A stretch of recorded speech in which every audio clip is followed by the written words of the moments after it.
மறைந்த எம்பி வசந்தகுமாரின் உடல் அவரது சொந்த ஊரான கன்னியாகுமரி மாவட்டம் அகஸ்தீஸ்வரத்தில் நல்லடக்கம் செய்யப்பட்டது.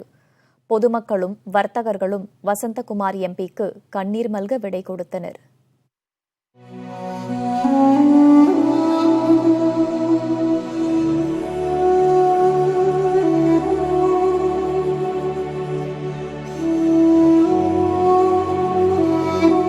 சென்னையில் தனியார் மருத்துவமனையில் வெள்ளியன்று காலமான வசந்தகுமாரின் உடல் குடும்பத்தினர் விருப்பப்படி சொந்த ஊருக்கு கொண்டு செல்லப்பட்டது.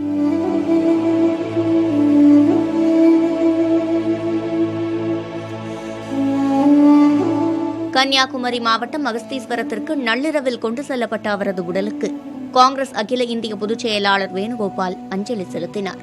தமிழக அரசின் டெல்லி சிறப்பு பிரதிநிதி தளவாய் சுந்தரம், கரூர் எம்பி ஜோதிமணி, கன்னியாகுமரி மாவட்ட காங்கிரஸ் மற்றும் திமுக சட்டமன்ற உறுப்பினர்கள், முன்னாள் மத்திய அமைச்சர் பொன் ராதாகிருஷ்ணன், கேரள காங்கிரஸ் நாடாளுமன்ற உறுப்பினர் கொடிக்குன்னில் சுரேஷ், கன்னியாகுமரி மாவட்ட ஆட்சியர் பிரசாந்த் மு வடநேரே, வர்த்தகர்கள், பொதுமக்கள் மற்றும் பல்வேறு அமைப்புகளைச் சேர்ந்தவர்கள் அஞ்சலி செலுத்தினர். கேரளாவைச் சேர்ந்த பொதுமக்களும் இதில் பங்கேற்றனர். அவர்களில் சிலர் துயரத்தை தாங்க முடியாமல் கதறி அழுதனர்.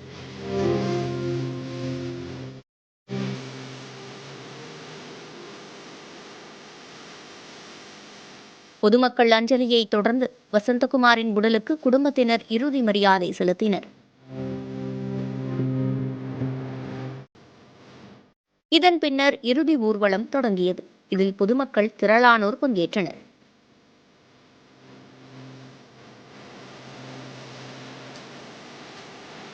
வசந்தகுமார் பெற்றோரின் நினைவிடம் அமைந்துள்ள தோட்டத்தில் குடும்ப முறைப்படி சடங்குகள் நடத்தப்பட்டன. மகன்கள் வினோத், விஜய் வசந்த் ஆகியோர் சடங்குகளை செய்தனர்.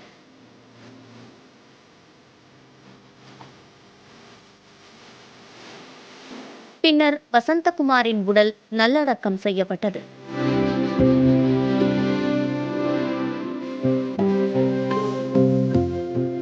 அஞ்சலி, இறுதி ஊர்வலம் உள்ளிட்ட நிகழ்ச்சிகளில் பங்கேற்ற தலைவர்கள், கட்சி நிர்வாகிகள், பொதுமக்கள் அனைவரும் முகக்கவசம் அணிந்திருந்தனர்.